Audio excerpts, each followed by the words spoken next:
नगर दक्षिणचे नवनिर्वाचित खासदार निलेश लंके यांनी संसदेत इंग्रजीमध्ये खासदार पदाची शपथ घेतली। यावेळी अहमदनगर शहरातील बुरुडगाव रोड येथील खासदार निलेश लंके यांच्या कार्यालयासमोर लंके समर्थकांच्या वतीने लाईव्ह स्क्रीन लावून शपथविधी पाहण्याची सोय करण्यात आली होती। तसेच शपथविधी झाल्यानंतर फटाक्यांची आतिषबाजी करत पेढे वाटून आनंदात जल्लोष साजरा करण्यात आला।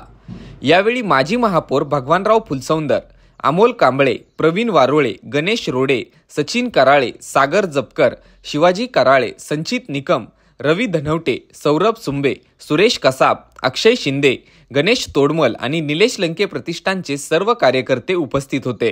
म्हणजे आज नगर जिल्ह्यासाठी नव्हे तर संपूर्ण महाराष्ट्रासाठी एक आनंदाचा दिवस। एक पारनेरसारख्या हांग्यासारख्या एका छोट्या गावात एका शेतकरी कुटुंबात जन्म घेऊन एक साधा कामगार ते लोकसभेचा खासदार एवढं मोठं पादाक्रांत केले आमच्या निलेशराव ज्ञानदेवराव लंके यांनी।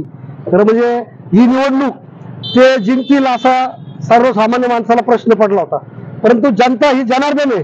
बाबासाहेबांनी दिलेल्या घटनेमध्ये लोकांच्या मताची ताकद काय असती ही निलेशरावांनी आज खऱ्या अर्थाने दाखवून दिलेली आहे। आणि एक सामान्य माणूस आज देशाच्या सर्वोच्च पदावर जाऊन बसला, हा आमच्या नगरकरांचा सगळ्यात मोठा अभिमान आहे। आणि त्यांनी विशेष करून ही शपथ सुद्धा आज इंग्रजीमध्ये घेतलेली आहे। लंके साहेब काय हे आज त्यांनी दाखवून दिले।